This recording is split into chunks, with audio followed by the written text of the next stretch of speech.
Night had settled over the Texas plains, but the darkness outside the train window was drowned beneath a river of electric light. House after house, street after street, the glow cut through the warm June air like a quiet declaration of power. Unofficia Vera Burkhart pressed his forehead to the glass, his breath fogging the pain, and wrote a single line into the diary he kept hidden from his fellow officers, i.e., "No nation at war should live like this. Ish." He had grown used to the blacked-out towns of Germany, to the fear of a sky that might ignite at any moment under British bombs. Yet here, an ocean away from the collapsing Reich, every farmhouse shone like it had something to prove. Even at this late hour, neon signs hummed, warehouse windows glowed, and long rows of telephone poles carved bright pathways into the night. These men had been soldiers of the Afrika Korps, hardened by years of sand, hunger, and retreat. But nothing in the desert had prepared them for this first glimpse of America's a land whose ordinary lights seemed to whisper that their war was already lost. What else waited for them beyond those illuminated streets? And how much of what they had believed would survive the journey ahead? The collapse began long before the prisoners ever saw a single American town. It started in the dust and heat of Tunisia when the Afrika Korps, the same units that had once pushed the British back to the gates of Egypt, found themselves surrounded, starving, and out of fuel. On May 13, 1943, General J. Argen von Arnim surrendered 250,000 German and Italian soldiers, ending the last Axis resistance in North Africa. For many of these men, it felt less like a military defeat and more like an unraveling of the world they thought they understood. In the makeshift holding camps near Oran, Algeria, the unraveling quickened. Thousands of prisoners were processed each day with a level of precision they had once believed belonged only to Germany. Cameras clicked. Medical forms were filled. Vaccinations were administered by American officers speaking fluent German officers trained specifically for this moment. These gestures, simple as they were, carried an unsettling message. Their captors were better organized than the Reich at its peak. But the first true fracture in their beliefs came with the food. Men who had grown thin on desert rations, sir-dried biscuits, watery soups, and whatever could be scavenged CO found themselves holding trays of white bread, real coffee, and meat served twice a day. Some whispered that the Americans were staging a performance, preparing a deception. Others doubted even that. No one could understand how a nation fighting a global war could afford to treat enemies this well. Then came the Liberty ships. To the POWs, they appeared as nothing more than cargo vessels waiting to take them across the Atlantic. They had no idea these ships were themselves symbols of American powerized steel hulls constructed in days rather than months, rolling off assembly lines with a speed that defied logic. Only after conversations with American guards did the realization seep in. 3 of these ships were being launched every day. Each carried parts from dozens of factories in dozens of states, a national web of production Germany could no longer match. The crossing delivered its own revelations. POWs watched sailors casually discard more food in a single day than some German units had seen in a week. They learned that the vessel carrying them was one of 2,710 Liberty ships built during the Wehrreich, each requiring 250,000 components. They walked the deck beneath a rotating radar antenna, a technology they had believed was scarce even among their own elite units. And in the quiet moments of the voyage, men who had sworn loyalty to the Reich began to sense a grim truth. America was not the weak, divided nation of Nazi propaganda. It was something far more dangerous, a nation whose industrial strength seemed endless. By the time land finally appeared on the horizon, they were no longer expecting to find a struggling republic. But nothing else, not the defeat in Africa, not the abundance on the ship's side, could prepare them for what awaited on the American coast. When the Liberty ship finally eased into Norfolk Naval Base, the prisoners looked upon a scene that felt less like a harbor and more like a revelation. Crane after crane swung effortlessly over miles of docks, lifting steel containers with electric power that moved smooth as breath. 47 cargo ships lay in various stages of loading and unloading, each dwarfing the next. The entire port functioned like a single organism, precise, tireless, and impossibly vast. Many of the men had worked in Germany's industrial centers before the war, None had seen anything like this. Hamburg, the pride of the Reich, could not match a single day of Norfolkese traffic.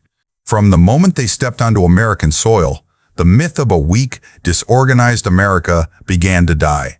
Yet the real destruction of Nazi illusions would come not in the ports, but on the rails. The prisoners boarded Pullman car seat cars with padded seats, sleeping berths, silverware, and dining service. Even the guards apologized that the air conditioning might not be working properly, a concept so absurd that some POWs believed it was sarcasm. But it was missed. It was simply normal. As the trains rolled inland, the transformation deepened.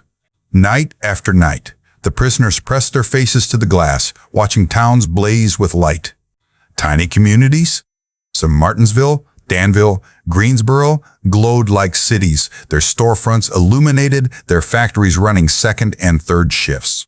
In Germany, entire regions had been dark since 1940. Here, electricity flowed into every street and every window.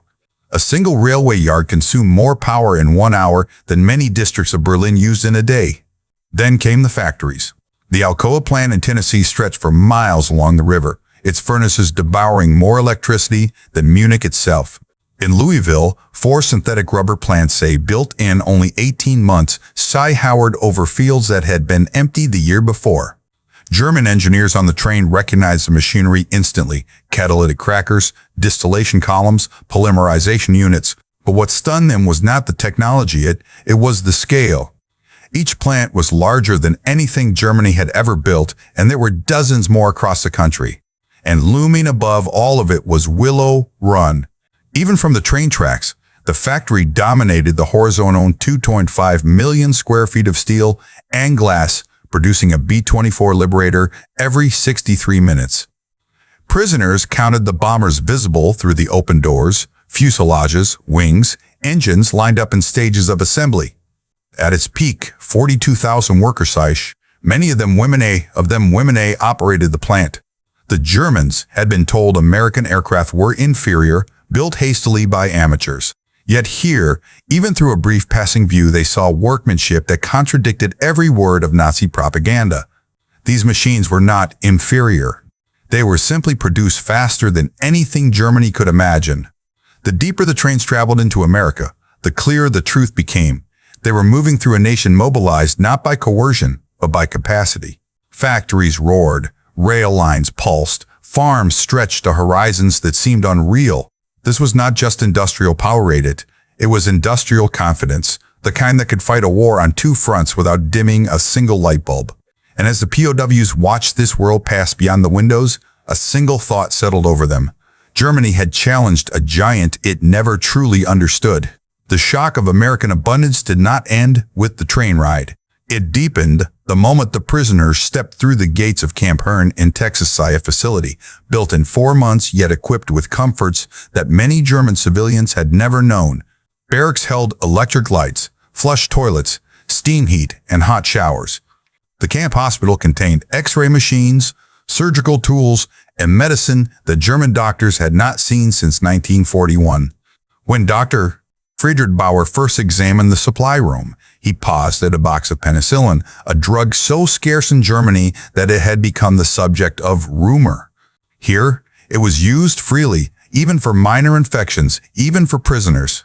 In the kitchens, the revelations were just as unsettling. Walk-in refrigerators hummed beside gas ranges large enough to feed 5,000 men. Automated mixers stirred dough, while dishwashers cleaned stacks of trays in minutes. German cooks assigned to kitchen duty discovered that regulations required 10% overproduction for every meal to ensure no prisoner went hungry. The excess perfectly good bread, vegetables, meat was thrown away. Feldwebel Otto Krebs wept as he discarded loaves that would have fed his family for a week. By autumn 1943, the labor shortage across the United States brought prisoners out of the camps and into the American heartland. They rode trucks without blindfolds, passing through towns that looked impossibly prosperous, homes with refrigerators and radios, shops full of goods, parking lots filled with cars. At cotton gins near Houston, a single machine processed more fiber in 1 hour than entire villages in Germany could handle in a month. In the fields of Nebraska, combines harvested wheat at a speed that felt unreal. See, one machine doing the work of 100 men. Farmers spoke casually of yields that would have seemed fantastical in Bavaria or Prussia. Factories revealed an even harsher truth. At the Campbell Lee soup plant in New Jersey, conveyors and automatic fillers performed the work of 50 German laborers under the watch of a single elderly woman sipping coffee.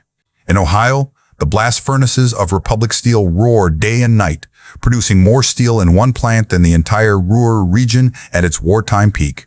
And at the Higgins Boat Factory in New Orleans, prisoners watched women weld hulls and teenagers operate drilling machines, each shift producing landing craft by the hundreds. Everything the Nazis had declared impossible for democracies was happening in front of their eyes and happening efficiently.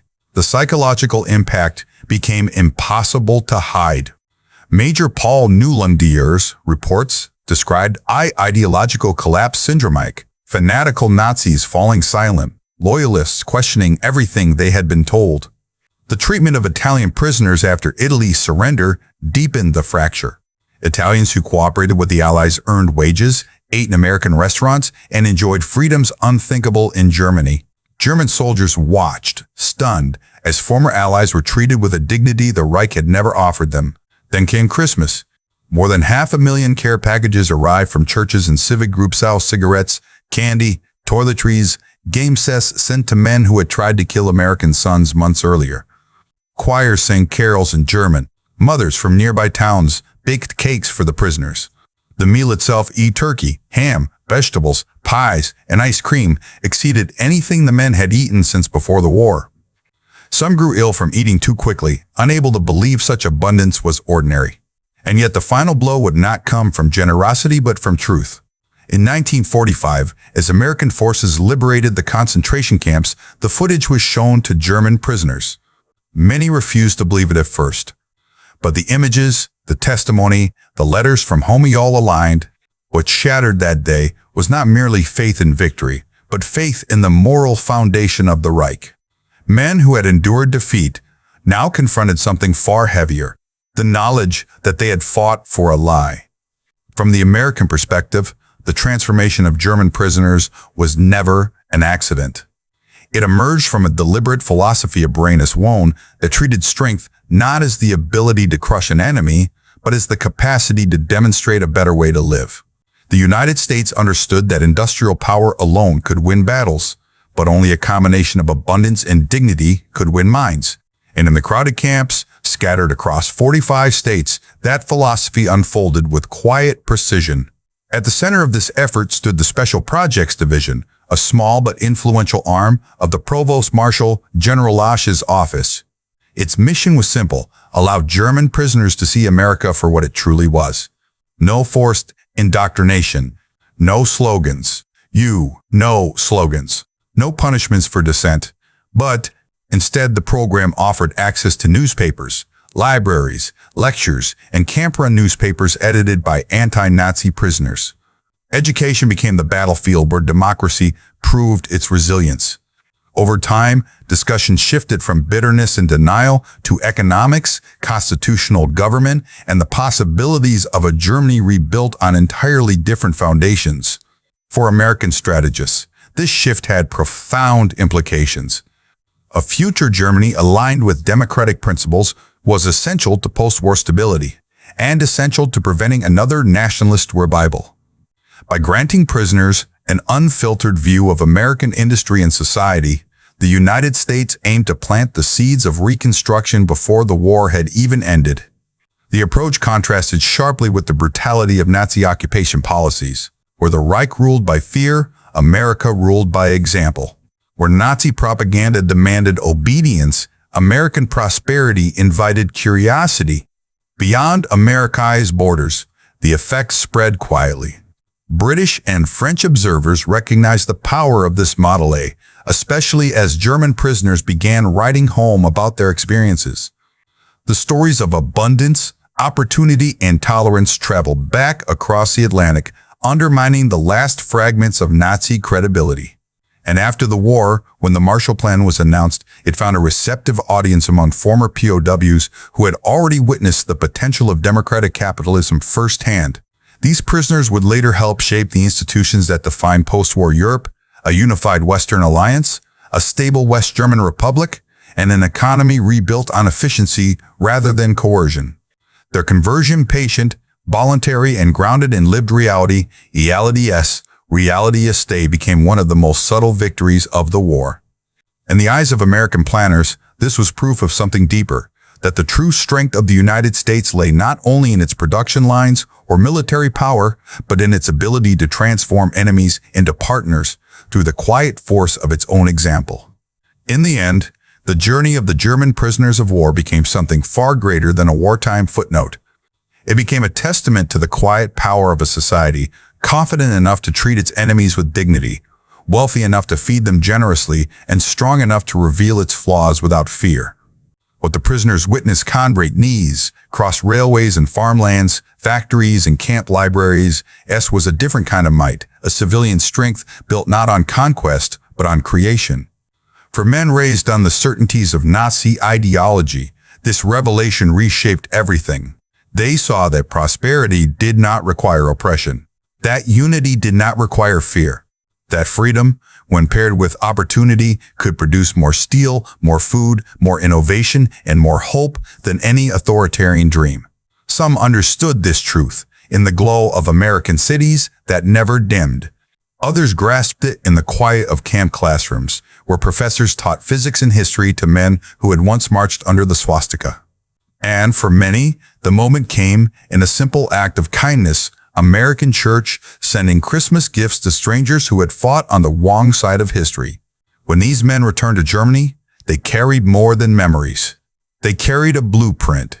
Their experiences in the United States influenced the rebuilding of towns, the reform of industries, and the emergence of a democratic society determined to never again confuse tyranny with strength. The economic miracle that followed was not born from American aid alone, but from the lessons absorbed in those camps: efficiency, fairness, innovation, and the belief that the dignity of ordinary people is the foundation of national power. Today, their story echoes as a reminder that the most enduring victories are not won on battlefields, but in minds and hearts. That abundance can be more persuasive than ideology, and that humanity, even in war, can reshape the future in ways no weapon ever could. So as we reflect on this extraordinary transformation, from captured soldiers to architects of a new Germany, we are left with a question that reaches far beyond World War II. What kind of world becomes possible when strength is used not to dominate, but to inspire? If you have thoughts on this journey, or if it reminds you of a story from your own family uses wartime past, share it below. History lives on through the voices that remember it.